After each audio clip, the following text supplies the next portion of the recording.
It's a foggy afternoon in Redwood Canyon, and that's just as it should be. It's summer in California. Everywhere is dry, and thankfully the coastal fog is here to water our redwood forest. Joining us today in Muir Woods is Bill Merkle. He is a wildlife ecologist with the Golden Gate National Recreation Area. Bill is here to talk with us about spotted owls. These beautiful birds are critically threatened, and Bill will tell us why. And finally, we'll hear a story about what it's like to connect with these old residents of the old forest. Bill, hello, and thanks for joining us today. Thanks for having me. Bill, let's start with you. What is a wildlife ecologist, and what are your priorities? As a wildlife ecologist, I deal with wildlife and their relationships with the environment, what habitats support wildlife. My priorities, we do a lot of inventory and monitoring of wildlife to track both where things are and how they're doing. Spotted owls. What can you tell us about them? Where do they live and how are they doing? Are they safe, Bill, or are they in trouble? Well, the spotted owl is listed as threatened on the federal list of endangered species, so clearly they're not doing terribly well.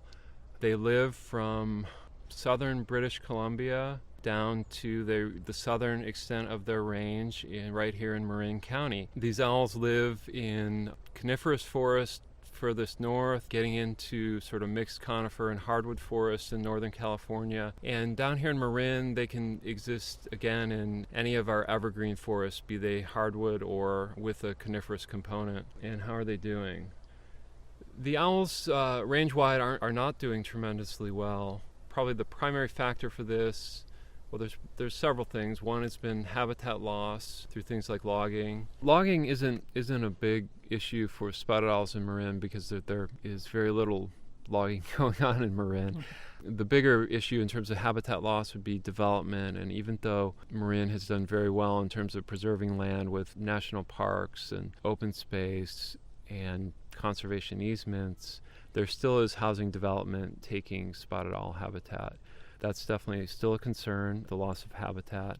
You know, one of the things in terms of threats is when people are doing projects such as cutting trees or doing big maintenance or construction, we generally recommend to try to do that outside the spotted owl breeding season, which is February 1st through July 31st, within about a quarter mile of habitat. Probably the primary factor in terms of spotted owl declines right now is the range expansion of the barred owl, which is an eastern species that's moved across into the Pacific Northwest and is currently starting to show up in Marin County at the southern end of the spotted owl range. These barred owls are slightly larger than spotted owls and a little bit more aggressive, and they tend to come into the high quality habitats and displace the spotted owls from those habitats. So in some areas of Washington, like the Olympic National Park, greater than 50% of their historic spotted owl territories are now occupied solely by barred owls. Wow. And here in Marin, we have many fewer barred owls, but here at Muir Woods, we actually have had barred owl detection since 2002. The last 2 years, we've actually had barred owls nesting in the woods. We have noted displacement of the spotted owls out of the primary breeding sites in the big trees right down on Redwood Creek to areas more upland.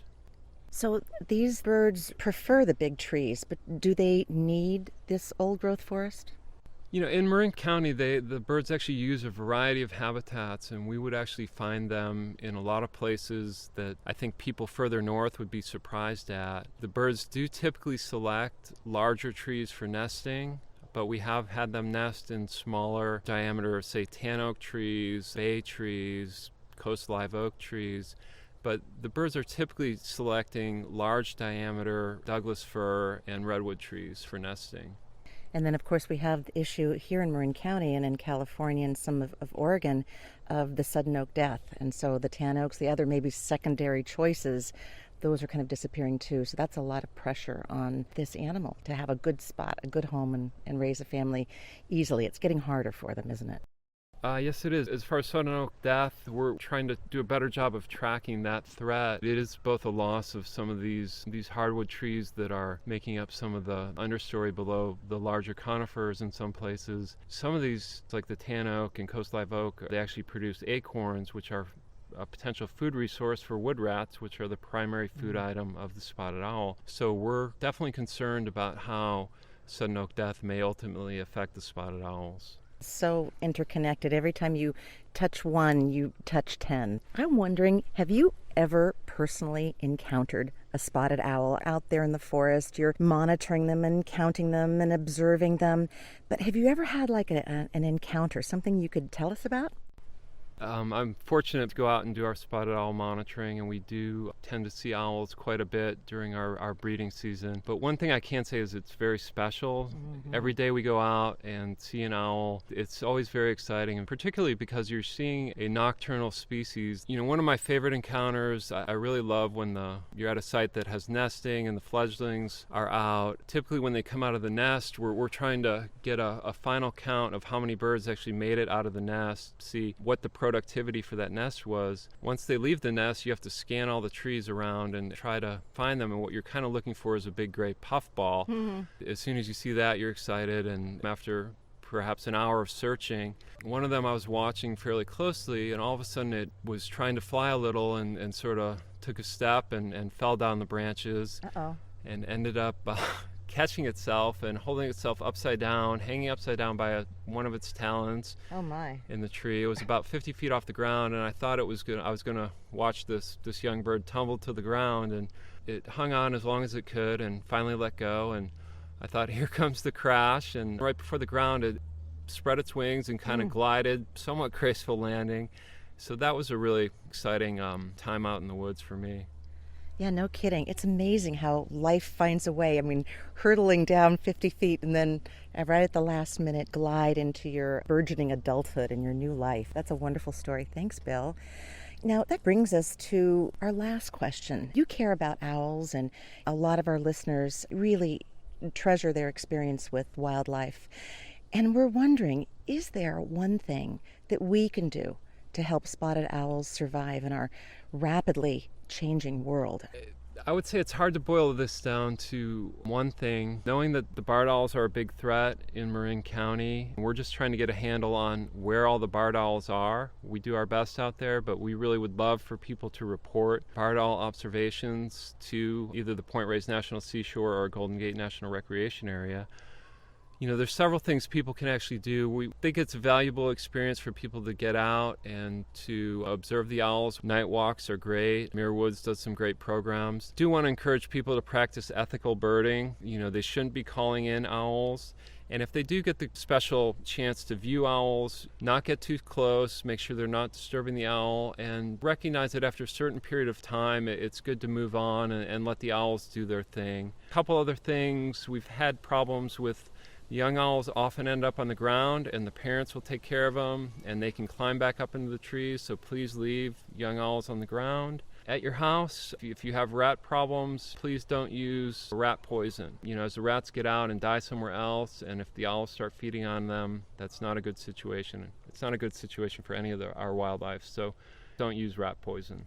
Those are all good points, to be cognizant, to be aware of the needs of the owl when we're in their territory. It might be very stressful for them, but exciting for us. So maybe a balance in between. And your point about pesticides is really a good one. I've done some wildlife rehab myself, and I've seen the effect of pesticide rats or mice eaten by raptors, and it's not anything that you would want these beautiful owls to experience. Well, thank you so much for being here today with us. We really appreciate it. Thank you. Discover more about your place among the wild things. Find out how area parks are cooperating. You can go to the San Francisco Area Network at www.nature.nps.gov/im/units/SFAN. And you might also want to go to U.S. Fish and Wildlife Service to the Endangered Species page, and that's at www.fws.gov/endangered.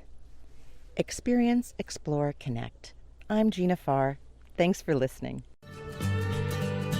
This conversation is a feature of WildSoundStories.com.